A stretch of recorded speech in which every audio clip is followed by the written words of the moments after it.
I don't look at age. I look at my energy and training my body and stretching every morning, and my needs are changing, and you just have to embrace life as it comes and try to do the best you can, you know, and go to what counts for you. Because I think as time is shrinking, so, okay, how much do I live? I have to live, okay, 20 years, 30 years, maybe the most.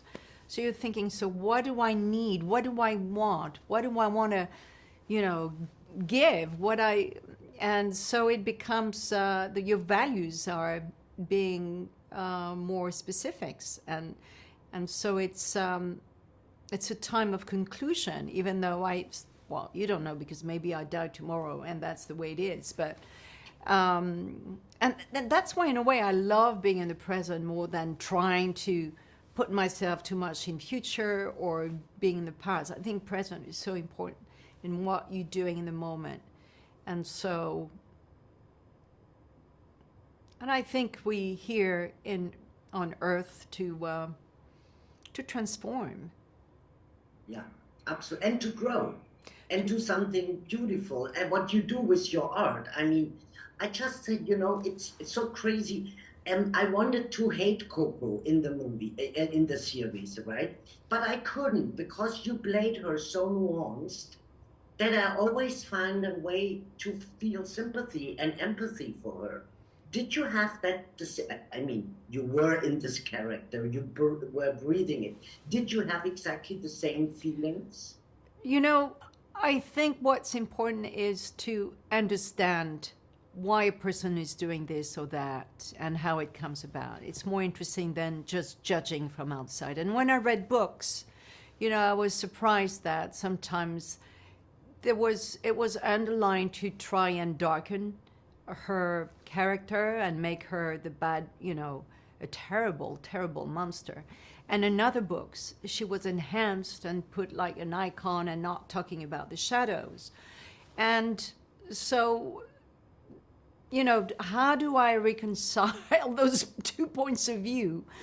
And you know, how do I make it real so I can play her and the audience can be in touch with, you know, who she was. And of course you go back to childhood, you know, the education, you know, trying to understand what was happening in her that made her behave like this or that. And so that's what I did. I never tried to judge her, because that's not interesting for me as an actress. I've got to get in, but where is it vulnerable? Where is it, you know, where are her needs?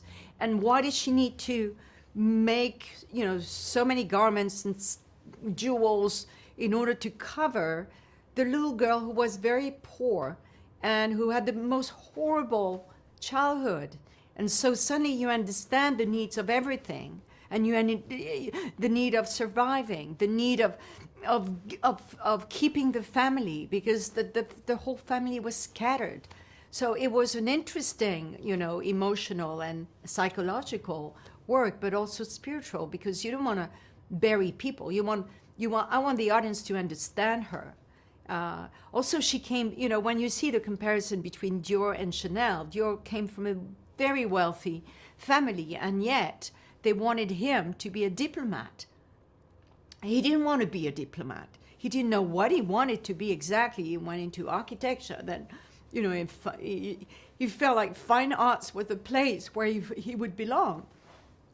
And then after, you know, the family was so lost everything, and the mother died, then there was, you know, suddenly he became himself. There was something like that. And in Chanel, there was more of because she had nothing, she could have everything, and she tried to have everything she could, and she had no boundaries. You know, her lovers were aristocrats, were artists, were, you know, she didn't care.